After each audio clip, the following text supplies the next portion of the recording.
김상훈 KB증권 자산배분전략부 이사님 그리고 문홍철 DB금융투자 채권 외환전략 파트장님과 함께 보도록 하겠습니다. 어서 오세요. 어서 오세요. 안녕하십니까. 네, 안녕하십니까. 예. 두 분 함께 모시니까 더 좋으네요. 네. 자, 이제 뭐 하루가 지나긴 지났는데 아무래도 이제 두 분 모시고 FMC 한 번 더 복귀를 한번 해봐야 될 것 같습니다. 이 대단해요, 대한민국. 네. 혹시 저는 이번 FMC 진짜 밤새면서 한번 봤는데 네. 여기저기 동시통역까지 하면서 뭐 자막 처리해가면서 네. 여러 매체에서 하더라고요. 연합뉴스 경제TV 포함해가지고 제가 얼추 합선하니까 몇만 명이 안 주무셔. 네. 안 주무시면서 FMC를 보고 있는 거예요. 지구 정반대에서. 네. 이런 나라 있을까 싶어. 그 FMC 하면은 그 연준의 공식 유튜브 채널이 있지 않습니까? 네. 거기서 이제 실시간으로 방송하는데 거기에 또 실시간 채팅할 수 있거든요. 예. 거기에 한국 사람들이 많았나요? 절반 가까이 됩니다. 그 정도로. 진짜. 네. 아 그리고 뭐 알아듣지도 못하는데 한글도 막 쓰고요. 그리고 한글로도. 이제 아이디 보면은 왠지 이게 한국 사람인 것 같다. 음. 그런 사람도 많고. 와, 되게 열심히 사신다. 물론 뭐 이제 주식 투자하려고 회사 그만두신 분들이 꽤 계신 것 같아서 이제 그런데 많이 열심히 하시나 뭐 그런 생각도 들고 합니다. 그러니까 우리 김 이사님부터 예, 그래도 문홍철 파트장보다 이 업계에서 선배시죠. 뭐 조금 예. 훨씬 크게 선배십니다. 크게 차이 안 훨씬 납니다. 저보다. 아니 전에 한번 저 윤여삼 우리 예. 위원하고 예. 문 파트장 같이 나왔다가 두 분이 동갑이라 해가지고 예. 우리 시청자분들도 놀라고 저도 놀라고 예. 혹시 또 우리 문 파트장이 김상훈 이사하고도 동갑인가 싶어가지고 우리 김 이사님이 이제 채권업계에 당서열로 치면은 저 예. 상무위원회에서도 저 앞자리죠. 뭐 어떤가요? 뭐 거의 뭐 주석? 주석과 그 정도는 아니고 예. 그러면 주석님의 먼저 그 예. FMC 소감 한번 들어보겠습니다. 가장 그 올해 그런 말이 있더라고요. 올해 그 단기 트레이딩 하시는 분들, 네. 예, 뭐 단기 트레이딩도 시기가 굉장히 여러 가지겠지만 올해 가장 유효했던 전략 중에 하나가 그 연준의 완화 기대감을 반대로 활용하는 전략이라는 말이 있더라고요. 보니까는. 그러니까 무슨 말씀이죠? 제 기억으로는 7월 FMC 끝나고 나서부터 그러니까 그 전에 미국 CPI가 피크아웃을 못하면서 이제 주식 채권 동시에 이렇게 가격이 하락하고 올해 가장 특징이 주식 채권 다 같이 가격 하락하면서 자산 매분 효과가 없어진 거지 않습니까? 예, 예. 그래서 그 연준의 그 선물 시장이나 이런데 그 터미널 레이트 최종 기준금리 추이랑 주식 가격, 채권 가격을 그려보면은 거의 같이 움직입니다. 올해 지금 보면은 그 전에도 그런 현상이 있지만 올해 하반기 들어서는 특히 네. 그 피크아웃 못하고 나서는 한마디로 주식 시장이나 채권 시장이나 뭐 외환 시장 할 것 없이 그 전에도 그랬지만 더더욱 올해는 연준의 터미널 레이트만 그냥 쳐다보고 있거든요. 보면. 예, 그래서 조금의 약간 그 피벗의 기대가 생겨서 그러면 주식 가격, 채권 가격이 같이 반등을 합니다. 근데 그 다음에 무슨 지표가 나오거나 FOMC가 있으면 여지없이 되돌려지고, 예, 그 트레이닝 이제 뭐 그런 얘기 있던데 이번에도 그래서 뭐 스텝 다운, 피벗까지는 아니고 스텝 다운, 그러니까 피벗하고 스텝 다운부터 구별을 좀 해야 될 것 같아요. 그렇죠. 예, 그래서 기대가 있었는데. 뭐 막 그 전에 뭐 또 뭐 올스트리트의 어떤 기자 뭐 해서 뭐 맞다 아니다 막 말이 많았지 않습니까? 이제 보면은 네, 그런데 약간은 조금 한 뭐 소위 3-4번이라는 말이 있듯이 시장도 한두 번 경험하다 보니까 기대를 했지만 그전보다 기대가 조금은 또 적었던 부분도 있었던 것 같아요 보면. 그리고 기대했다가 빨리 그걸 접은 부분도 좀 있는 것 같고요. 예, 또 당했다고 표현될 거예요. 그러다 보니까 그렇고 저는 결국 중요한 거는 말씀드린 것처럼 터미널 레이시일 것 같거든요. 이제 보면 그게 5% 전후에 있는데 이게 뭐 12월이 50으로 내려오더라도 뒤에가 또 올라가 버리면 터미널 레이스는 안 변하죠. 이제 그러면 약간 물론 뭐 속도가 좀 떨어지지만 결국 이게 중요하다고 생각하고 그래서 이번에는 약간 그게 그냥 조삼모사 12월은 내려가지만 뒤에가 올라가면서 결국은 터미널 레이시 5나 지금보다 오히려 그거보다 약간 5 위로 지금 조금 올라가 있지 않습니까? 5% 정도. 예. 그리고 그 다음에 이제 중요한 거는 여기서 만약에 5%에서 더 올라가면 오늘 밤에 고용 나오고 또 물가 나오고 하지 않습니까? 12월 FMC 점도표에 점이 어디 찍히냐가 제일 중요한 것 같은데 터미널 레이시 문제는 그 전에 고용하고 물가가 두 번이나 나온다는 거죠. 그때마다 많이 변할 거고, 예, 그래서 뭐 변동성은 계속 좀 겪어야 되지 않을까 싶습니다. 문 파트장께서도 이번에 네. 라이브로 다 보셨을 거 아니에요? 아니요. 주무셨어요? 전 잡니다. 중요하죠. 중요하죠. 일어나면 볼 수 있으니까. 죄송합니다. 소장님 막 다 깨서 보셨는데 막 저같이 한참 어린 놈이 보지도 않고 그래서 너무 죄송한 말씀 드리는데 일단 잤습니다. 자고 나서 사후적으로 보니까 시장은 다 들여다 보셨을 테고 예. 처음에 성명서 나오고 나서 예. 그러고 파월 기자회견할 때 하고 예. 시장이 완전히 딴 반응이었는데 그거는 그렇죠. 어떻게 해석하셨어요? 그거는 이제 제가 그 다음 날 아침에 일어나서 이제 장중에 미국채 10년이랑 S&P 500 지수 방향성을 좀 보고서 좀 신기한 걸 느꼈는데요. 지금 잠깐 화면을 보여주시면은 이제 제가 이제 S&P 500 지수랑 미국채 10년 그 성명서 발표했을 때 느낌하고 이제 나중에 기자회견 게시됐을 때 완전히 정반대로 시장이 이제 흘러갔지 않습니까? 네. 이제 저도 사실은 지난 21일에 그 월스트리트저널 기사를 보고서 이제 나도 접어야 되겠다. 뭘 접어? 기존의 포지션을 주장했던 일단 어. 강달러 강달러를 그리고 금리도 이제 뭐 대충 오지 않았을까 장기물 기준으로. 그래서 이제 그때부터는 일단은 포지션을 좀 접자 해서 일단 중립으로 돌리자는 전략들을 좀 제시를 했어요. 네. 뭐 결과적으로는 틀렸습니다만. 네. 근데 이제 당일날 이렇게 결과는 정반대로 이제 나와버렸고요. 저희 예상하고는. 근데 다만 자 성명서를 읽어보면 내용은 사실은 분명히 완화적이었습니다.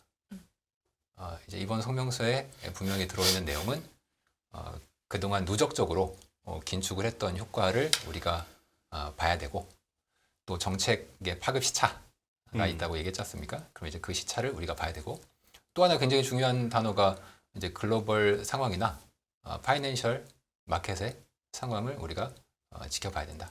이 문구가 새로 들어갔는데 네. 그 문구들을 이제 보고 시장은 이제 바로 성명서 발표되자마자 우와 하면서 이제 환호를 확 이제 했죠. 그러다가 파월 의장이 이제 나와서 예상과는 좀 다르게 긴축적인 얘기. 여기서 이 긴축적인 얘기라는 건 뭐 앞에서 이제 성명서는 모든 그 연준 인사들의 얘기를 다 모아서 컨센서스를 낸 거라서 저는 이제 성명서가 더 중요하다고 이제 봅니다. 다만 이제 기자회견은 파월 의장의 얘기가 약간 좀 가미가 될 수는 있죠. 파월 의장은 이번에 금융시장이 환호하는 거에 대해서 굉장히 주의하고 경계하는 좀 느낌들을 좀 많이 받았어요. 이제 왜냐면 못마땅해 한다 하면은 좀 과한 표현인가요? 못마땅히 한다. 네. 과한 게 아니라 정확히 지적하셨습니다. 그게 왜 그걸 제가 정확하게 얘기를 하냐면 그 중간에 그 AP통신 기자가 한 번 질문한 거 기억나세요? 안 보셨다며? 저는 그 나중에 아침에 일어나서 유튜브는 봅니다. 네, 녹화한 걸 보기 때문에. 네네네. 제가 그 정도로 패류는 아닙니다. 그 정도 패류는 아니다. 어느 정도만. 그 아침에 일어나서 보긴 해야 되는데. 그게 대략 이제 기자회견 시작되고 나서 한 38분 정도 됐을 때 그 AP통신 기자가 질문했다가 사람들한테 욕을 많이 먹었어요.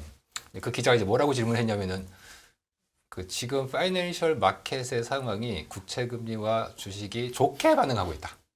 그러니까 기자가 얘기한 거예요. 네. 좋게 반응하고 있다. 파월 의장 당신의 생각은 어떠냐? 그 대목. 이것이 마음에 드냐? 예. 뭐 이런 식으로 예. 질문을 했어요. 예. 그러니까 갑자기 파월이 좀 표정이 조금 변했습니다. 그때. 그래요? 예. 그리고 원래 이제 그때부터 그 전에도 좀 매파적인 얘기를 했는데 이 질문을 하면서도 더더욱 좀 매파적으로 얘기를 했어요. 굳이 해석하자면 못마땅한 주식 시장이랑 채권 내가 시장이 지금 뭐 잘못하고 있네. 내가 이러고 있는데도 주식이 오르고 금리가 내려? 예. 그 질문을 받는 순간 파월이 그렇게 생각했을 수도 있겠네요. 다만 그 기자는 아마 그 기자회견 중에 마켓 상황을 본 것 같지는 않고 아마 성명서 나왔을 때의 그 상황을 보고서 그 무렵에 사실 조금 네. 이렇게 연합뉴스 경제TV는 그 화면에다 그거까지 띄워줬어요. 주식하고 네. 시세까지도 띄워줬는데 좋은 파월 화면이네요. 기자회견 하고 나서부터는 네.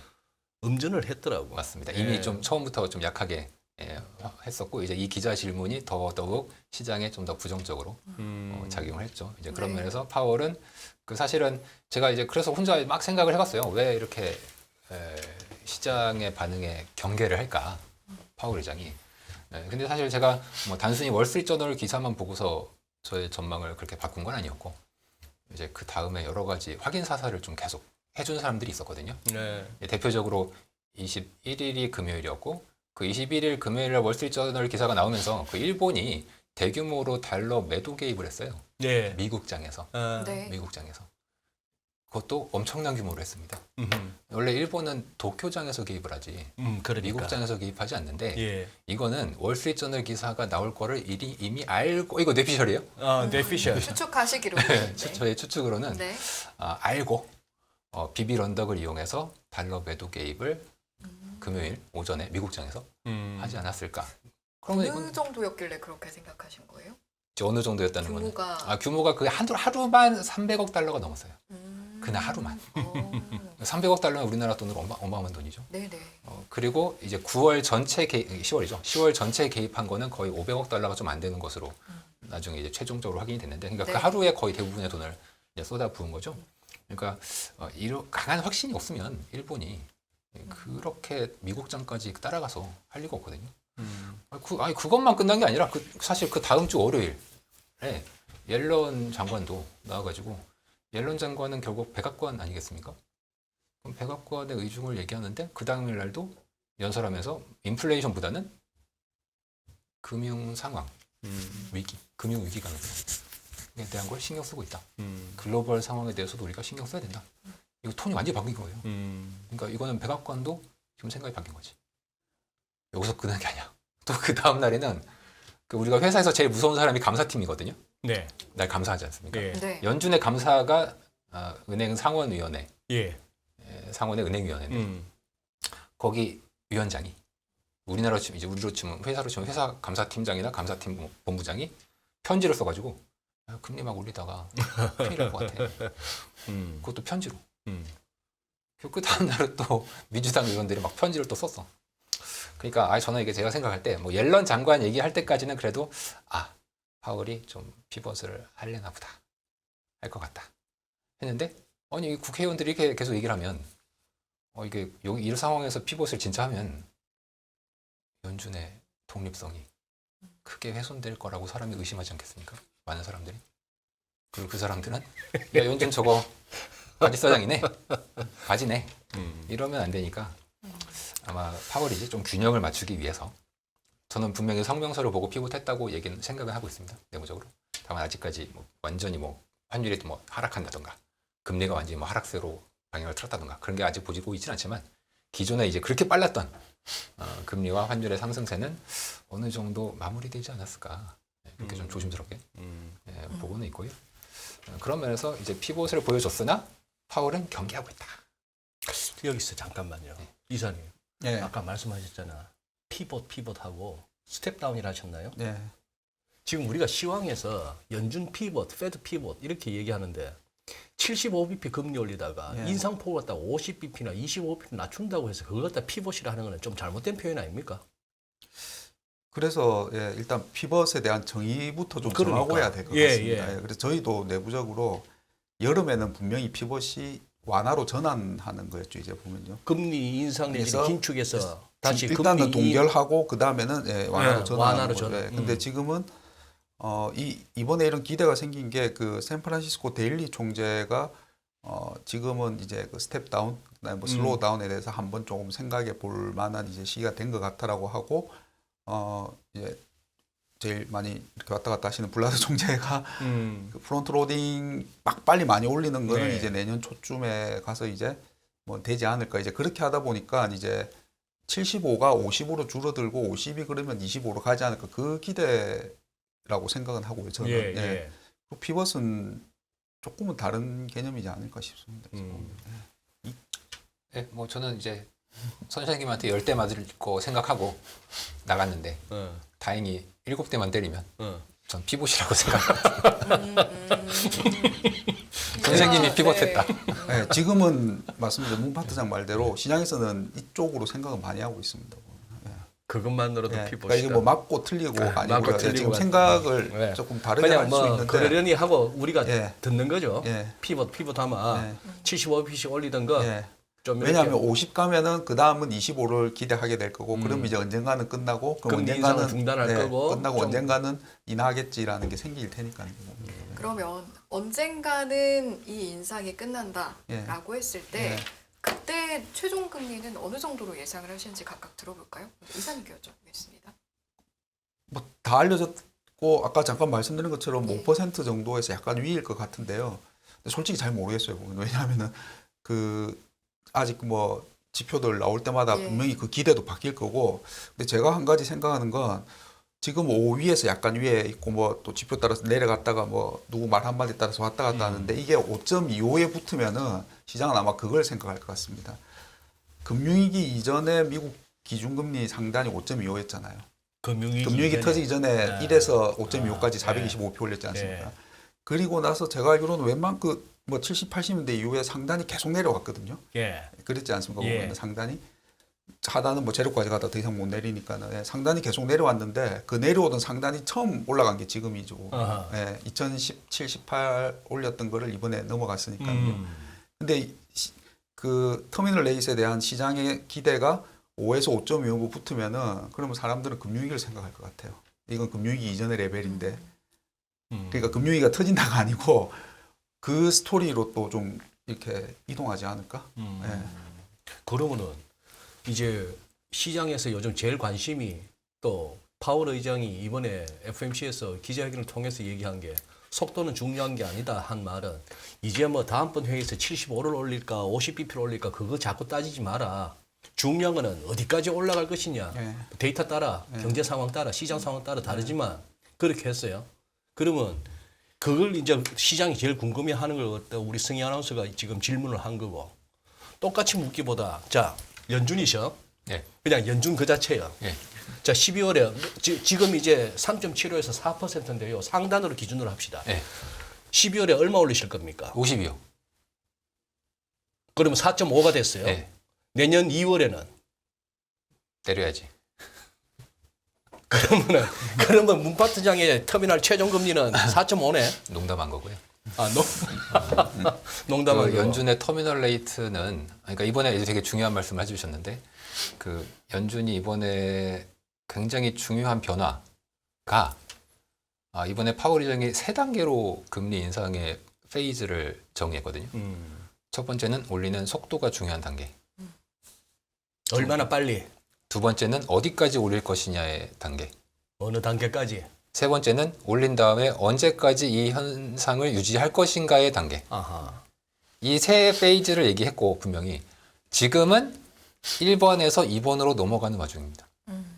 그러니까 속도는 다 됐다는 얘기예요. 속도는 그러니까 75는 너무 빨라. 한 4번 했으면 됐지. 50으로 다음에 12월에 할 건 당연한 거고. 음. 중요한 건 그래서 사람들의 인식이 파이널 레이트는 올릴 것 같다는 것 때문에 놀랬잖아요. 그러니까. 그러니까 이거는 파월 의장 입장에서는 균형을 맞춘 거죠. 속도는 완화시키나 파이널 레이트는 열어두면서 시장이 좀 중립적으로 받아들일 수 있도록 약간 양념을 좀 친 겁니다. 적당하게 간을 좀 맞춘 거라고 볼 수 있는데 그래서 파이널 레이트는 이번에 파월 의장도 난 모르겠다. 파월 의장도 모르고 뭐 저도 모르고 다 모르는 거예요. 그리고 파월 의장은 질문에 대한 답변은 모릅니다. 는 아니겠죠? 저희 나름대로 죄송합니다. 그렇게 하면 욕먹으니까 네. 제가 나름대로 추정을 해보겠습니다만 제가 이제 이번에 인플레이션을 좀 보면서 과거의 이제 사례들을 좀 찾아봤습니다. 많이 뭐 계속 옛날부터 계속 찾아봤는데 결국 인플레이션의 원인을 먼저 정의하고 그 원인이 해소가 되느냐를 봐야 되고 해소가 된다면 과거에 이러한 인플레이션 기간에 기준금리가 어디까지 갔느냐를 이제 봐야 되는데 이건 그냥 제 추정이에요. 뭐 과정은 제가 생략하겠습니다. 예. 대략 이번 인플레이션, 그러니까 CPI 헤드라인 기준입니다. PC 이런 거 아니고 헤드라인 CPI 기준으로 6월 달에 9.1% 네. 나왔죠. 위기 이전을 2% 보고 지금 헤드라인은 떨어지고 있거든요. 네. 그리고 저희가 이제 그동안 여러 차례 얘기했지만 집값은 굉장히 후행하기 때문에 임대료는 집값에 굉장히 후행해요. 집값은 지금 굉장히 빠르게 떨어지고 있고 미국의 집값은 아마 YOY로 25% 정도 떨어질 걸로 저희가 추정하고 있는데 그렇게 되면 임대료는 굉장히 시차를 두고 내년부터 떨어지게 되어 있습니다. 시차가 많이 걸려요. 네. 네, 집이 망하고 있어도 임대료는 계속 올라갈 수 있습니다. 시차가 걸려서 그렇게 해서 아마 내년 말 정도면은 위기 전 레벨 정도까지 물가가 떨어질 것으로 봅니다. 내년 말 정도면. 예. 왜냐하면 이번 인플레이션의 원인은 저는 이제 세 가지. 예, 재정 지출, 그리고 공급망 명목, 네. 그리고 전쟁. 물론 저는 공급망과 전쟁은 근본 원인은 아니라고 보지만 전체 레벨을 높였거든요. 그러면은 2에서 9.1 갔다가 다시 2, 총 2년 좀 넘게 걸려요. 총 2년 좀 넘게 걸려요. 혹은 한 3년이라고 볼게요. 3년 좀 걸려요. 그러면 대략 그 중간값 어디 정도를 평균 물가라고 볼 수 있습니다. 중간값. 그러면은 대략 그러니까 2와 7, 그러니까 2와 9 사이는 이제 하면은 대략 한 6% 되거든요. 2와 9 사이는 6 정도 되죠. 그러면은 6%보다 약간 낮으면 기준금리가 한 그 정도만 가면 어느 정도 고점은 볼 수 있다. 다만 이거는 순환적으로 물가가 내년에 빨리 내려가게 되면 연준은 거기까지 금리를 못 올릴 수가 있는데 그 일반적으로 우리가 볼 때 제가 뭐 21일부터 피봇 얘기를 계속 할 때 이제 많은 분들이 아니 코어 물가가 이렇게 높은데 무슨 피봇이에요? 이렇게 많이 얘기하셨는데 네. 신기하게도 예. 과거에 예. 코어 물가가 계속 올라가는 중에 피봇을 한 케이스가 대부분이었습니다. 뭐 갖고 오신 자료에 얼핏 그 예, 내용이 그 있는 내용이 게. 그 지금 잠깐 띄워주시면은 녹색이 기준금리고요, 네. 회색이 코어 물가, 코어 PCE, PCI, PCI, 소비자 물가죠. CPI. CPI 정도 CPI. 코어 CPI.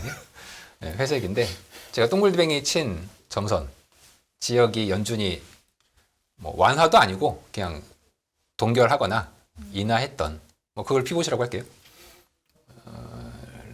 애 시기들이 다 보시면 네. 코어 물가가 계속 올라가는 중에도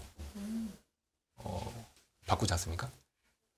이게 과거에 연준이 이렇게 했던 케이스가 굉장히 대부분입니다. 물론 거의 대부분이네요. 연준이 그러고 싶어서 그런 건 아니에요.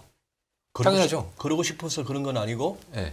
저쯤 되면은 뭐 뭔가 어디가 문제가 문제가 생기는 어디가 부러지는데 부러지고 있었구나. 네. 부러지는데 그거를 연준이 뭐 어떻게 그거를 그러면 다들 지금 부러지고 있는데 거기 또 올려요 금리를.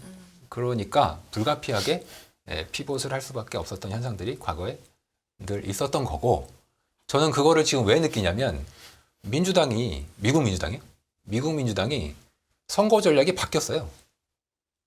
어떻게요? 원래는 10월 중순까지는 인플레 무조건 올인. 백악관도 똑같이. 네. 그래서 금리 많이 올리해서 인플레 잡아서 우리 중간 선거 승리할 거야. 이거였거든요. 꿈도 야무지다. 그게 그리 잡히나 그게. 선거 전략으로 세운다고 잡히는 인플레입니까? 그래서 잘 될 뻔했는데 될 뻔했는데. 지금 하원은 뭐 어차피 공화당이 가져갈 건데 상원까지도 민주당이 굉장히 쫄리고 있는 상태이고 아마 다음 주 선거에서는 아마도 공화당이 상원까지 가져가게 될 확률이 되게 높습니다. 그러니까 민주당이 10월 중순부터 뭔가 낌새를 챈 거예요. 뭔가 여론이 표가 뭔가 인플레만 대응해가지고는 안 움직이는 것 같아.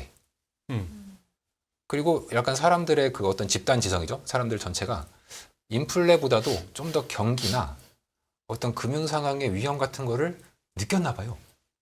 네. 이 사람들은 맨날 설문조사 하니까 알겠지. 그래서 설문조사 보니까 계속 지지율도 떨어지고 사람들이 생각하는 중요한 경제 현안도 인플레 쪽은 조금 떨어지고 대신 경제가 어려워지고 있는 점들이 점점 올라오고 있는 겁니다. 설문조사에서. 그러다 보니까 저는 불안해요. 피보팅을 제가 이제 얘기하는 것도 뭐 저는 미국 사람들이 뭐 생각이 어떤지 잘 모르지만 이거를 제일 빨리 알아채는 것들이 이 정치인들이거든요. 설문조사. 근데 이 정치인들이 이렇게 반응했다면 뭔가 임계점을 넘었나 보다. 과도한 금리 인상으로 인해서 여론이 바뀔 정도로 경제가 지금 아직 지표로는 특히 아직 고용 지표는 잘 안 나타나거든요. 이게 고용 지표는 원래 후행해요. 원래 경기에 굉장히 후행합니다.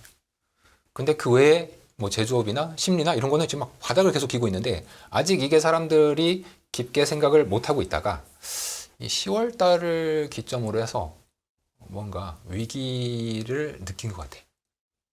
정치인이 빨리 알아챈다는 말씀인 즉슨 그만큼 지금 힘들다는 심리를 체감할 수 있는 상황이 있었고 그걸 반영을 한 것이다. 그렇죠. 정치인들이 그걸 우리 제일 지금- 먼저 느끼기 때문에. 지금 문파트장이 지금 이 얘기에 예. 에덴 K님은 머리가 겁나 좋아서 그걸 10월에 깨달았네요. 저는 에덴 K님의 한 표. 정치인들 머리 좋죠. 네. 그걸 10월에나 깨달으니. 네. 정치인들이 네. 뭐 머리가 아니 그- 근데 정치인들이 이렇게 하셔야지. 정치인들이 하면 벌써 그게 거기에서 벌써 뭔가 벌써 이렇게 얕보는 게 느껴지나요? 모욕감이 느껴질 수가 있어요. 죄송합니다. 네. 정치인들이. 네, 저는 정치인들이 여론을 잃는 데 있어서는 네. 제일 빠르다. 그나마 제일 빠르다. 이렇게 좀 느낍니다. 여론을 잃는 데 있어서 예, 아전인수격으로 읽었으면 문제지. 그렇죠. 표에 제일 민감한 사람들 아니겠습니까?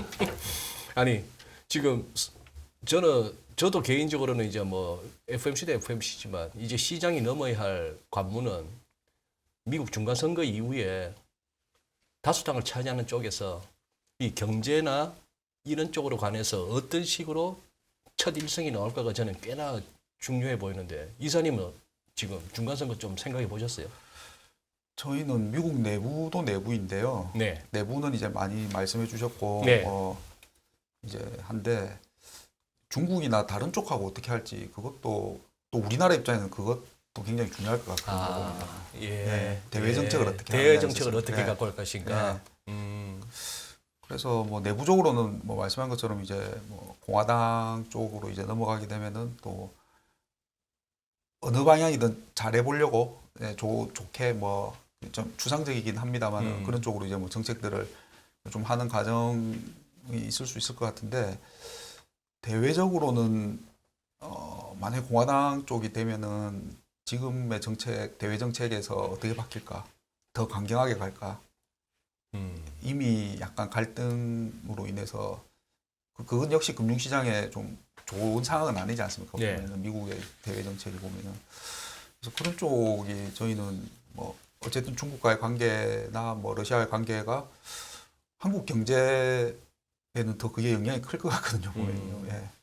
그런데 예. 현재 상황으로 봐서는 그렇게 그 말씀도 좋을 일리가 것 있네. 같지는 그 말씀도 않습니다. 일리가 있네요. 보면요. 그러고 나서 뭐 연준보고 어떻게 하네 말해 그것도 그거지만 예. 우크라이나 전쟁은 어떻게 할 거며 예. 중국과의 관계는 어떤 식으로 할 거냐. 네. 이게 어떻게 보면 진짜 큰 판에 있어서 좀 새로운 변화가 가능하겠네요. 예. 그래요. 그러면은 뭐 FMC는 그렇고 오늘 그러면은 주식하는 사람들 입장에서는 고용지표 어떻게 나오는 게 베스트 시나리오입니까? 잘 안 나오는 게 베스트. 망할수록 좋죠. 망할수록 좋아요. 네, 망망익선. 망망익선. 그러니까 지금 그 문파트장이 많이 말씀해 주셨는데요. 이게 심리 저는 여태껏 보면서 이렇게 다 미국이 침체가 온다고 말 나오기 빨리 나오고 시장 그걸 빨리 반영했는데 그 다음에 이제 소위 소프트 데이터라는 심리 지수들은 막 망가지는데 실물인 하드 데이터가 이렇게 안 내려오는 걸 본 적이 거의 처음입니다. 보면 네, 굉장히 길어요 보면 그러니까 다들 힘드신 것 같아요 보면은. 그리고 실제로 뭐 최근에 미국 다녀오신 분들 물론 이제 일부의 현상일 수 있겠지만 미국만 좋은 것 같아. 예. 그래서 이게 오히려 더 전 세계한테는 우리 포함해서 안 좋은 것 같아. 그러니까 기본적으로 거기는 아까 말씀하신 재정이라고 하셨는데 그냥 쉽게 왜 미국 물가가 제일 높을까요? 유럽이 전쟁 나서 높아지기 전에 미국이 주요국 선진국 중에서 물가가 굉장히 높았지 않습니까? 깜짝 놀랐잖아요. 미국 무슨 물가가 저런 숫자가 나와 했는데 그냥 심플하게 팬데믹 때 재정 돈 제일 많이 뿌려서 가게가 아직 가게마다 다르겠지만 저축이나 돈은 있어요 보면은. 근데 고용도 뭐 이민자 불법 그게 안 돼서 그런지 굉장히 타이트하고 다 돈은 있는데 금융위기 때 한번 디레버리징해서 부채 부담은 적어요 보면은. 그러니까 이게 좀 떨어질 듯 떨어지다 하면서 빨리 안 떨어지는데 예, 빨리 안 떨어지니까 이게 좀 빨리 떨어져 줘야지 어떻게 보면은 예, 금융시장 입장에서는 그러니까 예상했던 대로 가줘야지 조금 예, 그러니까. 편하지 않을까 싶습니다. 알겠습니다. 지금 뭐 크리스티 S님이나 가턴트님이 저 독일 총리 숄츠가 중국 방문하는 거 뭐 왜 또 선거 전에 중국 갔을까 여기에 대해서 진짜 두 분 의견 없나요 하셨는데 그냥 우리 김상훈 이사님 말씀하신 중간선거 끝나고 나서 그 부분이 어떻게 돼가는지 우리가 보면서 판단하면 될 것 같아요. 우리 시청자분들도 지금 시장을 갖다가 시장으로만 보시는 게 아니고 벌써 이렇게 판을 갖다가 엮어서 보시는 시각을 갖추신 거죠. 네. 예. 알겠습니다. 자, 그러면은 이제 국내 이야기도 국내 한번 얘기도 궁금해요. 해볼까 싶은데 개인적으로는 이제 뉴스 진행하면서 최근에 아무래도 부동산 피해 포괄 자금 경쟁 문제를 사실 여러 번 거듭 다루게 됐었거든요. 그래서 채권 시장에서는 내부적으로 어떻게 보시는지도 궁금하고 좀 바라보는 시각이 궁금합니다. 되게 위험한 발언인데. 네, 사실은 이거 조금 증권사 어려운 다니는 질문이 사람한테 될 수 있는데요. 이런 거 물어보면은 이거 안 되는 거 아닙니까? 아니면 한 걸음 떨어져서 그냥 떨어져서요? 분석적인 일단 시청자분들한테 되게 죄송한데 저희가 이제 객관적으로 얘기할 수 없다. 는 거를 먼저 양해 말씀을 좀 드려야 될 것 같습니다. 예, 예. 네, 양해 말씀. 왜냐면 이게 늘 제가 이제 가끔 얘기 드리는 게 메시지보다는 메신저가 훨씬 중요하다. 저의 이제 메신저의 그 이해상충, 메신저의 입장을 우리가 생각해야 된다. 그래서 제가 맨날 정치 얘기를 하는 이유가 이제 정치가 이제 인사를 결정하기 때문에 그런 건데요. PF 쪽이나 이제 단기자금 시장 쪽은 상당히 어려운 게 맞고요. 정부에서 이제 대규모 지원책을 내놨지 않습니까? 그래서 이제 딱 그 지원책의 내용을 잘 읽어보면 일단 숫자를 높게 나오게 하기 위해서 굉장히 애를 썼다. 이제 50조 더하기 알파에라는 굉장한 숫자가 나왔지 않습니까? 근데 여러분들이 그거를 조금 가려서 들으실 필요가 있는데요. 왜냐하면 그 50조 원이라는 돈이 뭐 어디서 뿅 나와가지고 지원하는 건 아니고요. 그러니까. 정부가 돈을 써놓은 것도 아니고. 예. 예를 들어서 그 50조 원에 들어가 있는 것 중에 뭐 예를 들어 볼게요. 그 단기 자금을 담보로 돈을 빌려주겠다. 단기 자금을 담보, 그러니까 가지고 있는 채권을 담보로 채권을 담보로 돈을 빌려주겠다. 이러는데 그거를 좀 완화시켜 주겠대요. 예. 그래서 예를 들어서 뭐 은행채도 담보로 돈을 빌려주겠다. 그리고 그거를 그 50조 안에다가 잡아요. 그러면 아니 은행채를 내가 이미 담보로 쓰고 있으면 의미가 없잖아요. 그러니까 은행채 우리 아주 좀 괜찮은 담보들은 이미 다 끌어가지고 이미 다 빌려가고 있을 거란 말이에요. 네. 그런 상황에서 담보 요건을 완화시켜주면 물론 이제 여기서 좀 비싸게 빌려 쓰고 있었는데 좀 정부가 좀 싸게 빌려 쓰는 걸로 뭐 돌려줄 수는 있겠으나 어차피 은행채는 뭐 다른 데서도 시중은행채니까 부도 나겠어 하면서 담보로 받아준단 말이에요. 네. 그러니까 이거를 이제 정부가 뭐 담보 조건을 완화시켰다. 이게 정말 숨통이 튀는 거냐? 조금 보수적이고. 또 하나는 이제 채권 안정 펀드. 뭐 이런 거 있잖아요. 그럼 체험 펀드를 하고서 사래. 그럼 그 체험 펀드는 돈이 어디서 났나요? 금융기관한테서 객출하래요. 그럼 금융기관은 돈이 어디서 났죠? 채권 팔아야 돼. 채권 팔으래. 아니 팔으래가 아니고 팔아야 돼. 팔아야 돈이 생겨요. 팔아야 돈이 생겨. 그럼 채권 팔면 크레딧 시장 또 망가져. 계속 뺑글뺑글 도는 겁니다. 그러니까 이제 아랫돌 빼서 윗돌 괴는 쪽으로 지금 이제 정책이 나와 있는 거고. 뭐 예를 들어서 야 지금 한국전력이 채권을 너무 많이 발행해가지고 지금 공산재 시장이 난리 났다. 혹은 모 공사가 혹은 어떤 지방자치단체가 뭐 부도를 내가지고 뭐 지금 걔네들은 발행하지 마라고 정부가 했어요. 네. 그러면은 뭐 예를 들면 공사는 아니 돈 지금 조달해야 되잖아요. 네. 근데 정부가 조달하지 말래. 어허. 그럼 어떻게 해요? 기존에 금융상품 드러났던 것들 다 해지해야 돼. 그럼 그 상품들이 다 채권이거든요. 그럼 채권 팔아. 또 팔아야 돼? 그럼 시장 또 망가져. 이게 해결이 안 되는 겁니다. 그래서 잠깐 막아놓는, 그러니까 아랫돌 빼가지고 윗돌 딱 이렇게 윗돌 펴서 아랫돌인가요? 윗돌 펴서 아랫돌을 괴어놓으면 이게 잠깐은 막혀요. 잠깐은. 근데 이 뭐 PF 대출도 그렇고 단기 자금들이 다 3개월 단위로 돌아가기 때문에 앞으로 특히 연말에는 자금이 원래 없거든요. 이게 계속 옵니다. 계속. 그래서 저는 조금 불안하게 보고 있습니다. 참 이런 얘기하기 힘든 메신저가 다소 네. 용기를 내서 네. 위험한 메시지를 이거 큰일 났네. 전하셨어요. 네. 그런데 김 이사님, 예. 자 지금 FMC 당일날도 그랬고 어제까지도 그랬고 뉴욕 증시는 하락. 거기다가 뭐 미국채 2년물 같은 경우는 뭐 그날 FMC 때 한 10bp 빠지던 게 뭐 저점 대비 16bp 올랐고 어제도 또 올랐고 네. 장기물도 올랐고. 근데 우리 증시는 빵빵하게 버티고 있고 오늘은 거의 뭐 아시아에서 이 정도 홍콩 다음으로 네. 거기다가 우리 시중 금리까지도 내렸어요. 국고 3년이고 5년이고. 이렇게 되니 지금 이제 승희 씨가 질문하고 문파트장이 대답하신 국내의 자금 신용 경색 문제가 괜찮은가 보다 싶은 생각이 든단 말이에요. 시장 가격 흐름만 봐서는 어느 정도의 그러면은 이게 뭐 연결이 되는 부분도 있고 아닌 네. 부분도 있을 텐데요. 네. 일단 뭐 한국 증시 오른 부분은 뭐 여러 가지 배경이 있겠지만 어쨌든 아까 말씀드린 우리는 중국에도 영향을 많이 받는데 예. 저기가 다시 코로나 정책을 좀 완화한다고 하니까 중국 증시 오른 거에 그거에 영향을 좀 받은 부분이 있지 않나 그런 생각도 들고요. 어허. 왜냐하면 그 전날에 약간 완화한다는 얘기 나왔다가 아니야 하니까 또 약간, 같이 그리고 관련 있는 뭐 업종이나 이런 쪽도 좀 약했다가 다시 오늘 뭐 강한 그런 부분도 있는 것 같고요. 국내 금리도 뭐 여러 가지가 같이 뭐 하나는 올라가게 하고 하나는 내려가게 뭐 여러 가지 했겠지만은 일단은 그 국내가 방금 이렇게 연준이 속도 조절을 하는 기대도 있기는 있는데 국내의 이런 자금 경색이나 이런 크레딧 시장이 좀 우려가 되니까 예. 11월 금통위에서 예. 하느니 지금 11월 금통위 하는 전망이 50bp랑 25가 뭐 미국처럼 우리도 왔다 갔다 하고 있습니다. 아, 네, 그래요? 그래서 그래도 조금 25쪽이지 않을까 뭐 그런 기대도 좀 반영되는 게 아닌가 싶습니다. 그런 정도다. 그러면은 저기 뭐야 연말이나 내년에도 DB금융투자 문홍철 파트장님 해서 이렇게 방송 계속 할 수 있는 거죠? 당연하죠. 예? 그래야죠. 눈빛 예, 봐. 저희는 아무런 문제가 없습니다. 그러셔야죠. 네네네. 저희는 아무런 문제가 없기 때문에 아무런 문제가 예, 없다. 천년만년 계속 보실 수 있습니다.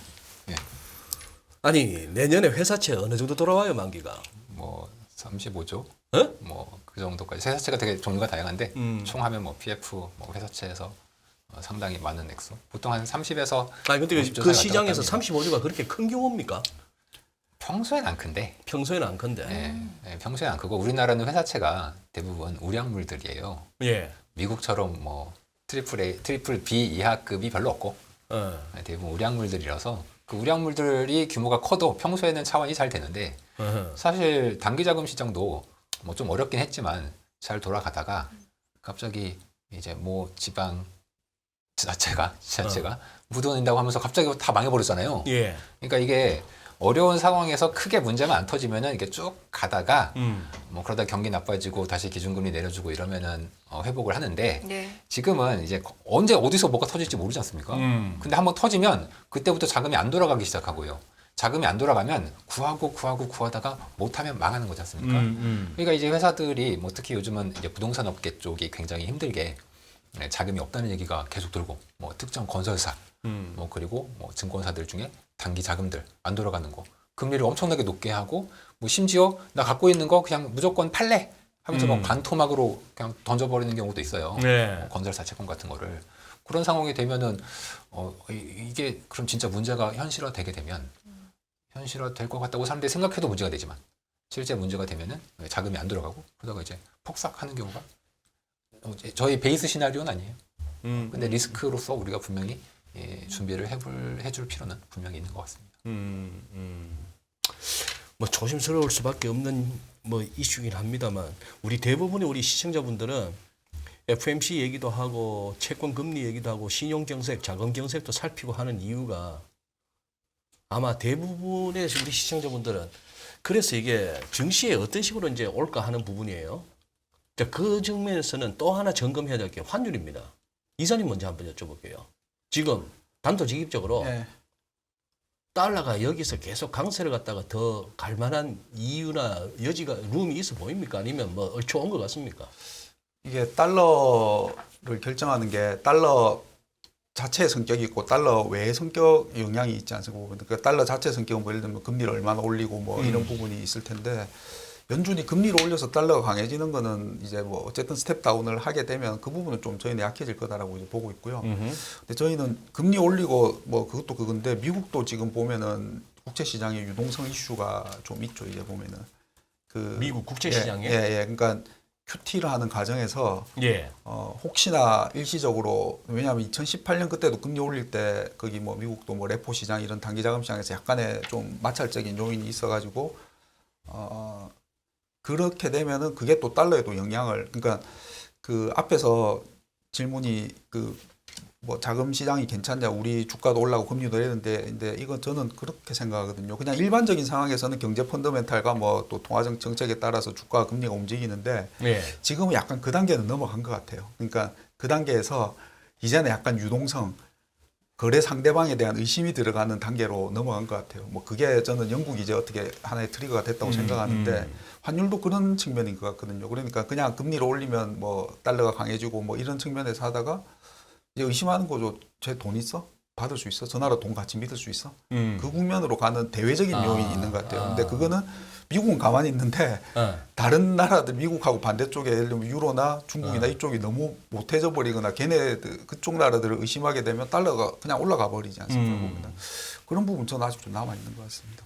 그 측면에서는 우리는 예. 그러면은 파운드나 유로화 대비 예. 우리는 그러면 걔들보다 못해요, 나아요. 굳이 따지자면. 그 올해 많이 보셨을 내용인데 이건 그냥 팩트니까요. 올해 주요국 환율 줄 세우면은 줄 세우면 우리나라 뒤에서 더 가깝지 않습니까? 절하 속도가 예, 절하 속도가. 늦다. 그러니까 제일 절하폭이 큰 게 절하폭이 큰 게 N. N이고. 그러니까 크게 보면은 통화 정책하고 그냥 의구심은 그거잖아요. 사람도 의구심 생기면 돈 있어? 갚을 수 있어? 받을 수 있잖아요. 예. 그게 국가로 치면 수지지 않겠습니까? 보면은. 음흠. 예, 그래서 통화정책 혼자 거꾸로 가는 N과 무역수지 적자나는 일본 두 개, 그러니까 통화정책과 무역수지가 다 어차피 약해질 수밖에 없는 일본이 제일 일본 약한. 엔화가 제일 약했고. 그 다음에 약한 데들이 주요국 중에서는 파운드. 파운드. 예, 거기는 뭐 상황이 그러니까. 그러니까. 그렇고. 그 외 나라 중에서 보면 우리가 약한 편이거든요. 한 3, 4등 해요. 뒤에서 걔들 뒤에. 주요국 중에서는 주요국 중에서는 예, 절하 예. 많이 이렇게 예, 많이 원화 절하된 가치가 나라들이. 떨어졌다. 뭐 일단 네. 뭐 무역 수지가 한국은 수출로 먹고 사는 거 다 알려졌는데 무역 수지 적자가 나고 금리를 올리지만은 뭐 그렇다고 미국만큼은 못 올리고.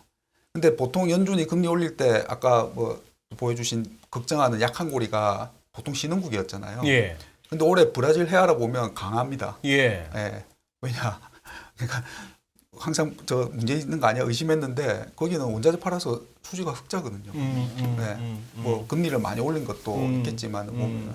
그래서 그런 측면에서 봤을 때 우리가 이제 좀 우리한테 도움이 되려면은 수지가 그럼 적자가 왜 나냐 다 아시잖아요. 원자재 가격 다 수입하는데. 네. 그럼 이제 원자재 가격이 빨리 뭐 한 80, 70 이렇게 떨어지면 좋은데 안 오른 것만 해도 약간 다행이긴 한데. 예.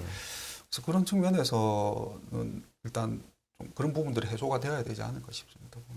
지금 그러면은 좀 이렇게 뭐 결론을 갖다가 이제 조심스럽게 이제 피하시고 계신데, 그러니 최근에 봤던 1444원 어라운드가 꼭지가 아닐 수도 있다.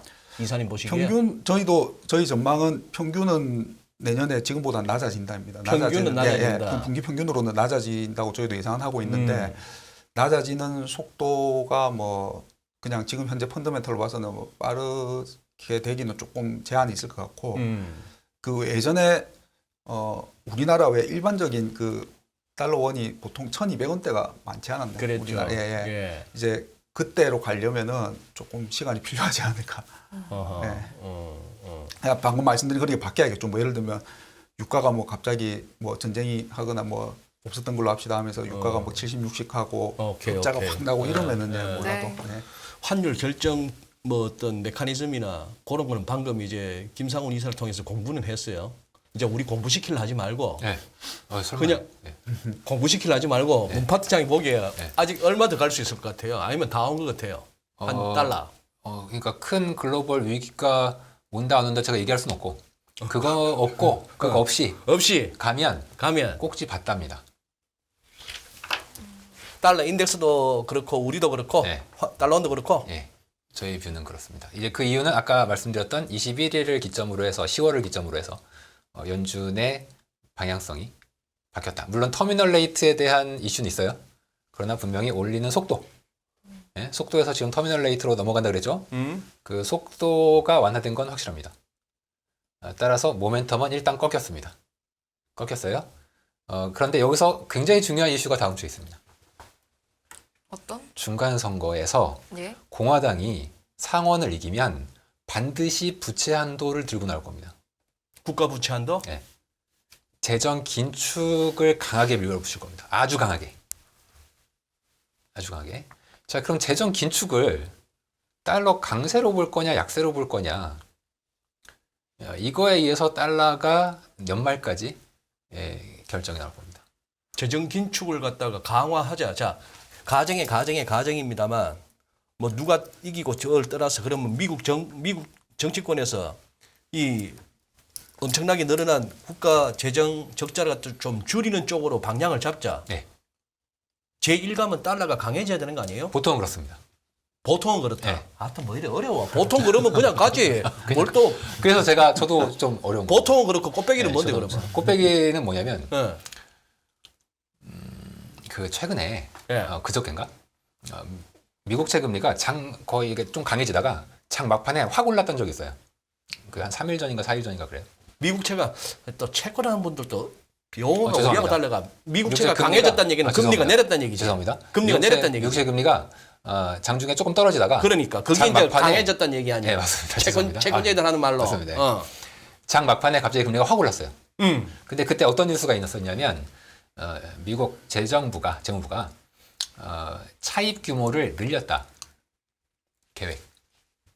향후 한 분기 동안 차입 계획을 좀 더 사람들이 예상했던 그만큼 것보다 국채를 더 많이 찍어내겠다. 찍겠다. 그러니까 차입을 많이 하겠다. 음. 로 당일날 금리가 올랐어요. 왜냐하면 네. 채권 공급이 많아지니까 그러니까. 채권 가격은 떨어지고 금리가 올라야 되겠죠. 이제 근데 그럼 재무부가 왜 그랬을까? 물론 여러 가지 이유들이 있습니다. 뭐 이자도 많이 줘야 되고 그동안 뭐 할인차 발행도 힘들고 뭐 이래서 뭐 그랬다고 하는데 제가 생각하기엔 이거 지금 돌아가는 꼴을 보니까 공화당이 이겨요. 그러면 분명히 지금 부채 한도를 건드릴 건데 지금 부채 한도가 31조 5천억 달러인가 그래요. 근데 지금 2천억 달러 남았어요. 뭐가? 한도가. 아 부채 늘릴 수 있는 한도가. 네. 추가 2천억 달러 남았어요. 야 그거 우리 오바마 때부터 해갖고 수시로 그 뭡니까 그 데스링 해갖고 이슈됐던 거 아닙니까? 네. 그 입국 지른 지 좀 됐는데 이제 네, 또 네. 그게 이슈가 된다고? 네. 강하게 그것도 강하게. 강하게. 네, 강하게. 2천억 달러면 또 한 달이면 써요. 그 또 늘리면 되지 뭐. 딴 거 있나? 정치가 뭐야? 그냥 또 합의해갖고 또 부채 한도 늘리고 또 국채 찍어내서 또 돈 찍지 뭐. 그럼요. 하지만 공화당이 이번에 지지율이 왜 올라갔을까요? 그런 거 하지 말자 해가지고. 예. 따라서 공화당은 아주 강하게 재정 쪽을 물어붙일 가능성이 높습니다. 그래서 달러가 강해지는 거야, 약해지는 거야. 죄송합니다. 그래서 아까 일반은 강달러. 그- 그 꽃배기 뭐냐고 물어보셨죠? 글쎄, 꽃배기. 보통은 강달러 재료인데. 꽃배기가 뭐냐면 그 재무부가 통장이 있어요. 그 여유 통장이 있어요. 예. 그러니까 우리도 집에서 보면은 우리 이제 안마님께서 예. 우리 뎁실링은 이거야. 당신 이제 부채 못 내. 그러면 은행에 있는 통장에서 돈을 뺏었어야 되죠. 예. 그 통장이 미국 정부가 예. 연준 안에 통장을 가지고 있습니다. 연준 안에. 예. 연준 안에 통장을 갖고 있어요. 예. 그럼 그걸 만약에 계속 긁어서 써서 빼잖아요. 예. 그럼 그 돈이 시중에 풀려요. 그렇겠죠? 예. 어? 시중에 풀리면 예. 요 풀리는 양만큼 달러가 늘어나서 달러가 약해집니다. 이 규모가 굉장히 커요. 그래요? 굉장히 커요. 그 뒷주머니가? 네, 그 뒷주머니 지금 약 잔고가 한 7천억 달러 좀 넘어요. 음. 그래서 이 7천억 달러를 아마 바닥까지 빡빡 바가지 긁어 쓰듯이 이제 쓰게 될 건데 그 얘기는 거꾸로 얘기하면 앞으로 7천억 달러의 이 연방 정부의 은행 계좌가 시중에 돈으로 풀려 나올 가능성이 높다는 겁니다. 주식 오르네. 심플하네. 주식 최근에 바닥 봤네. 뭐 FMC가 아무리 매파적으로 가네, 뭐 터미널 레이트가 올라가네 해도 우리 주식 안 빠지는 이유가 있네. 저희는 주식을 좋게 보는 하우스뷰 자체가 하우스뷰 자체가. 좋게 보고요. 저는 뭐 주식을 잘 모르지만 원래 중간 선거 전에 사가지고 갖고 있으면 무조건 먹어요. 중간 선거 전에 사서 갖고 가면 무조건 먹는다. 예. 의리하세요? 네, 저희도 단기뷰 그렇습니다. 어우. 이거는 그냥 무지성으로 해도 됩니다. 무지성으로 여러분 해도- 일단 두 분의 의견이세요, 시청자분들. 네. 일단은 대체적으로 그렇다라는 두 분의 의견이셨고요. 주식은 네. 잘 모르신다면서 이제 그 정도 강하게 이제 콜을 하셨어요. 예. 그럼 코인은 잘 아셨어? 코인 하셨어? 코인은 저는 이제 비트코인밖에 안 해가지고 비트코인에 대한 모델은 가지고 있습니다. 비트코인은 달러랑 정반대로 갑니다. 달러 강해지면 코인은 약해지고. 무조건 떨어져요. 음. 비트코인. 다른 도이코인은 잘 모르고. 왜 반대로 가요? 그게 이 비트코인의 속성을 제가 조사를 해보면 비트코인은 시중 유동성에 굉장히 영향을 많이 받습니다. 시중 유동성. 유동성이 풀리면 비트코인 가격이 오르고요. 근데 유동성이 풀린다 이거 다 달러예요. 지금 말하는 유동성이. 네네. 그 유동성이 풀린다는 얘기는 달러가 약해진다는 얘기지 않습니까? 그럼 약하면 비트코인 가격이 오르죠. 뭐. 반대로 그러면 비트코인 가격이 떨어지겠죠. 그래서 강달러에선 비트코인이 맥을 못 쳐요. 그냥 뭐 원자재 중에 하나로 보면 하나입니다. 되겠네. 예, 그렇게 보시면 되고 또 하나는 그럼 저점이냐? 코인이, 예, 비트코인이. 비트코인이. 예, 비트코인이 저점이냐? 저점에 대해서는 뭐 여러 가지 모델들이 있습니다. 뭐 기술적 모델도 어디 있고. 자체 모델? 아니 제가 그런 것까지 만들지는 없고 그런 거 만들면 이제 회사에서 이 새끼 일 안 하고 딴 거 한다 이러면 안 되니까 다른 분들이 만든 모델을 갖다 쓰면 예를 들면 뭐 거대 코인 지갑에 가지고 있으신 분들의 이분들은 매매 안 하거든요. 그럼 매매 안 하는 애들의 평균 매입 단가가 딱 바닥을 만들어요 보통. 이분들은 매매를 안 하니까. 그럼 팔 사람이 없잖아요. 그냥 짤짤이 하는 애들이 왔다 갔다. 그러면 그 대략 그 레벨이 이제 어느 정도 오냐면 한 10,000불대 후반에서 20,000불 약간 아래 정도. 이게 17,000까지 갔었으니까 대충 이제 왔었던 거죠. 지금 20,000불 넘었고. 근데 지금 파월 의장이 좀 매파적으로 얘기했는데도 비트코인은 20,000불 위에서 잘 버티고 있습니다. 그걸 보면은 저는 대략 수급적으로 보면은 저점은 본 것 같긴 하고. 근데 옛날에 한번 제가 나와가지고 이제 저점 레벨이 17,000에서 20,000 사이인데 혹시라도 이게 깨지면 8,000까지 갈 수 있다. 그런 얘기 한번 한 적이 있었어요. 참 나가죠. 숭악하다.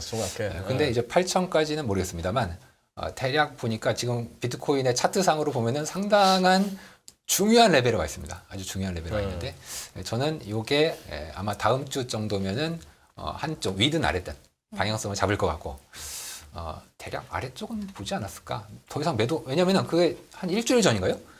그 비트코인에 대한 선물에 대한 대규모 소포지션이 청산이 돼버렸어요. 네. 야, 갑자기 이제 그러면서 좀 올랐거든요. 그러면 이제 숏을 누가 새로 잡지 않는 이상은 대략적으로 2만 아래에서는 고점 잡은 것 같고. 알겠습니다. 사도 되겠다. 예, 그래요. 저희가 이제 그 우리나라 원달러 환율 전망 이야기하다가 여기까지 그러게요. 몇 흘러들어오게 됐는데 사실은 이제 앞서 회사채 만기 돌아오는 게 35조 원이나 된다 이 이야기하면서 사실 파트장님께 여쭤보고 이사님께도 여쭤봐야 되는데 좀 타이밍을 놓치게 돼서 관련해서 그러니까. 혹시 네 여쭤볼 수 있을까요? 제가 저기 차트 준비해 온 거죠. 네네네. 네. 자료를 좀 보면서 네 이야기를 들어볼까요? 그 우리나라 회사채 AA-3년의 스프레드인데요. 이게 뭐냐면 많이들 아실 텐데 예. 우리나라의 무위험 채권인 국채랑 회사채도 등급이 굉장히 많고 만기가 많지 않습니다. 근데 일반적으로 우리나라 이제 회사채의 벤치마크로 쓰이는 이제 스프레드, 그러니까 국채금리와의 가격 차이입니다. 보면 금리 차이고요. 아까 문 파트장이 지금 말씀해 국채금 주셨는데 저기 회사채 AA 마이너스 3년에 AA 3년짜리 예, 예, 예. 해서 수익률에서 국고채 네, 수익률을 3년짜리를 뺀 거다. 예, 예. 그리고 문 파트장이 말씀해 주셨는데 미국은 회사채 크레딧 시장이 굉장히 큰 시장입니다. 보면. 네. 예, 그래서 주식 시장과 채권 시장 중간쯤에 있고 예. 거기는 이제 투자 등급이라고 인베스트먼트 그레이드라고 해서 IG가 있고 이제 하이힐드가 있죠. 그 예, 아래에 이제 예. 보면 예. 근데 우리는 사실 말씀해 주신 것처럼 하이힐드가 거의 없고 그냥 이게 어떻게 보면 미국의 이제 투자 등급이라고 보시면 될 것 같은데 이게 이제 올라가면 스프레드가 벌어지면 뭔가 신용 경색, 크레딧 시장에 조금 안 좋은 쪽으로 크레딧 채권 가격이 떨어지는 거라고 보시면 네, 되고요. 예, 근데 보시면은 금융위기 때 굉장히 많이 이제 저때 뭐 대부분 나라들이 다 저랬고 그 이후에 좀 내려오다가 금융위기 때 워낙 축이 커서 그렇게 보일 수 있는데 지금 이제 꽤 많이 올라가고 있죠. 그리고 예. 그 앞에 금융위기 전에 언제냐면 2002년 이럴 때 보면 이렇게 탁 튀었지 않습니까? 이제 보면은 2002년에서 3년 저 때가 언제냐면은 카드 사태 때. 카드채 사태, 예, 예, 카드 예. 사태 때. 그래서 근데 이거는 그래도 이 등급은 괜찮은 등급이에요. 보면은 AA면 괜찮은 예, 건데. 괜찮은 거고 사실 이 밑에랑 이거 외가 이제 지금 문제가 걱정인 거고 지금 BBB로 하면 이거보다 더 높아져 있겠네요. 그렇죠. 보면요. 예. 등급 간 스프레드도 벌어지고 있습니다. 등급 간. A, AAA, AA, BBB, BBB 그것과 또 벌어지고 있죠. 벌어지고 그러니까 있다. 문제 있는 쪽들이 더 취약해지는 거고요. 그러니까 양극화 차별화 심화되는 거고 차트 하나 더 좀 보여주시면 네. 예, 이게 아까 그 PF ABCP가 3개월이 위주라고 말씀해 주셨는데 중간에 금색으로 된 거가 3개월짜리입니다. 보면은 3개월짜리가 제일 비중이 크네요. 비중이 큽니다. 네. 3개월마다 이렇게 도는데 6월에서 7월 하반기에서 보시면은 하루짜리가 어떻게 보면 하루로 이렇게 뭐야? 돌려서 막고 있다. 저 제일 밑에 빨간 거. 예, 예. 그리고 3개월짜리는 뭐 비슷합니다. 근데 그 위에 더 긴 것들 6개월, 9개월, 1년짜리는 줄어들고 점점 하루짜리로 이렇게 아마 최근엔 더 저기 7월까지였으면 지금 예. 그 뭐 업데이트하면은 예. 지금 그럼 저 얘기는 자금 시장이 지금 하루살이로 연명하고 있다는 얘기인데 뭐 예. 좀 심한 표현인가요? 저는 입 다물겠습니다. 네, 아까 질문 드렸던 걸로 할 수 있는 최선을 다하셨던 걸로. 네. 회사 계속 다니고 싶다. 네, 어, 어. 오래 일해야 되기 때문에. 그래요. 근데 그러나 저러나 이러나 저러나 그러면 돌고 돌아 기승전 주식. 아까 문파트장도 말씀하셨고, 근데 김 이사님 하우스뷰가 단기적으로 예, 뭐 미국 주식의 저희 뷰는 그 뭐 미국 중간 선거 전후해서는 단기 트레이딩 기회 정도로 보고 있고 뭐 조금 반등은 할 수 있는데 조금 더 추세냐 아니냐라고 했을 때 저희는 추세적 상승으로 보기에는 아직 좀 어렵다라는 뷰이고요. 이제 보면요. 그 금리가 만약에 이제 뭐 내년에 어느 시점에 고점을 형성하고 뭐 올해 말이나 내년 초나 떨어지면은 주식도 반등은 할 수 있다라고 보고 있습니다. 근데 이제 굉장히 원론적이고 재미올 수 있는데 주식이 추세적으로 상승하기 위해서는 결국은 이제 매크로가 지금 다 침체하잖아요. 근데 이제 그게 끝나야 되지 않을까. 예. 이제는 침체 아니다. 턴한다. 그게 보여야지. 예. 그 전에 주식이 선반영 하겠죠. 근데 아직 침체하지만 안 보이니까는요. 이게 지금 그게 빨리 그래서 차라리 그게 좀 확인이 되는 게 낫지 않을까 싶고 문제는 이제 그 과정 사이에서 아까 말씀드린 것처럼 그냥 매크로 사이클 주가 뭐 금리 금융시장 보통 그 전에는 저희 이 자리 오면 이런 얘기 주로 했었잖아요. 예. 방금은 근데 제가 뭐 한 번씩 이제 뭐 오면은 우리나라 가계 부채가 너무 많은 것 같습니다. 그리고 이제는 약간 크레딧 얘기 저 와서 얘기한 거 굉장히 오랜만이죠. 예, 그렇거든요. 이제는 그래서 약간은 조금 그런 부분도 같이 봐야 되지 않을까 싶습니다. 이제 마무리를 해야 되는데 이 마무리해야죠. 네. 제일 진짜 여쭙기 죄송한 질문이라서 승희 씨가 여쭤보세요. 나 저런 질문 참 하기 힘들더라. 이거요? 뭔데요? 이거 그냥 제가 쉽게 드릴 수 있는 질문이에요. 개인 투자자로서 네. 투자자에게 해주실 수 있는 조언은 없을까요? 아, 이게 바로 소장님이 하기 어려워하신 질문입니다. 네. 저는 아까 얘기했듯이 네. 무지성 매수. 무지성 매수. 네, 무지성 매수. 시장이 이제 어려울 때 가장 새벽이 밝아오려면 제일 어두울 때가 있지 않습니까? 지금이 어두운 걸 보니까 지금이 제일 그 어두운데 새벽에 오려나 보다. 이런. 누가 이제 차트 올려준 걸 제가 본 적이 있는데 네. 그 CEO들 각 기업들 미국 전 세계 혹은 CEO들한테 물어봐서 CEO들의 심리가 제일 안 좋을 때 사면은 무조건 엄청난 수익이 난다고 주식을 매수하면 엄청난 수익이 난다고 하더라고요. 그러니까 CEO들이 왠지 CEO들은 제일 내부 정보에 밝고 업계에 되게 밝을 것 같잖아요. 근데 그 사람들에 대해서 이제 심리를 조사를 하는 기관들이 많잖아요. 네. 네. 근데 그게 제일 바닥을 칠 때, 안 좋을 때 사면 무조건 저점이라는 거예요. 지금이 히스토리컬리 조사한 걸 보니까 최근 30년 동안 제일 안 좋아. 그 CEO들의 심리가. 그분들의 심리가 지금 제일 안 좋은 시점이 지금이군요. 네. 그래서 저는 이 정도면 뭔가 때가 오지 않았을까. 지금 무지성 매수는 주식, 네, 주식이죠. 채권도 사면 괜찮은 거 아니에요? 괜찮고요. 다만 이제 혹시라도 어떤 분이 아니 지금까지 계속 위험 조상해놓고 위기 상황 조상해놓고 뭐 사란 얘기냐? 제가 위기가 올지 안 올지는 잘 모르겠어요. 네, 저희 베이스 시나리오는 아닌데 그래서 약간의 현금은 좀 남겨두시고 혹시 올지 모르니까. 그러나 그거를 제외한다면 아주 큰 위기가만 아니면 저는 대략 주식, 우리나라 주식 기준입니다. 제가 미국은 또 잘 모르겠습니다. 네네, 우리나라 기준. 네, 우리나라 주식 기준으로는 저는 지금이면은 사서 크게 손해 볼 리는 없다. 네, 그렇게 좀 생각하고 있습니다. 이사님도 마지막으로. 여기서 하단이 10에서 20% 지수들 기준으로 더 하락할 수 있다고 말씀드리려면 이거는 크레딧 이벤트를 말씀드려야 될 것 같거든요. 근데 그건 사실 저희도 베이스 시나리오도 아니고 모르겠습니다. 어디서 뭐가 어떻게 될지는 모르겠고. 근데 이제 업사이드는 아까 말씀드린 저희는 좀 업사이드를 보려면은 뭔가 그런 불안한 것들이 약간 줄어들면서 턴하는 게 보여야 되는데 아직은 좀 잘 안 보이는 것 같습니다. 웃자란 말입니까? 아무것도 하지 말라. 네, 저는 지금은 그냥 막 무지성 매수와 너무 정반대 그냥 의견이 막 들었어요. 좀 보일 때까지 좀 그냥 막 눈 감고 있자. 전 지금부터 1시간 갑자기 진행 더 하고 싶어지는데요. 이걸 주제로. 너무 아쉽습니다. 보내드려야 하는 시간이 된 게 너무 아쉬운데요. 아쉽니까? 네. 무지성은 논리가 없어서 드릴 말씀이 없습니다. 그렇군요. 하지만 저희는 뭐 일단 밸류가 너무 싸다. 우리나라 주식은 이미 최악 본 거 아니냐. 뭐 여기서 더 나빠질 게 뭐가 한자 터지면 또 모르겠습니다만. 알겠습니다. 예. 자, 판단은 시청자 여러분들의 몫이고요. 일단 두 분의 의견은 이렇게 조언을 주셨다라는 점 말씀을 드리면서 저희 이제 마무리할까요, 네, 소장님? 그러시죠. 네, 네. 알겠습니다. 두 분 여기서 보내드리도록 하겠습니다. 1부 이 시간은요, 김상훈 이사님 그리고 문홍철 파트장님 두 분과 함께했습니다. 고맙습니다. 고맙습니다. 네, 수고하셨습니다. 감사합니다. 네. 네.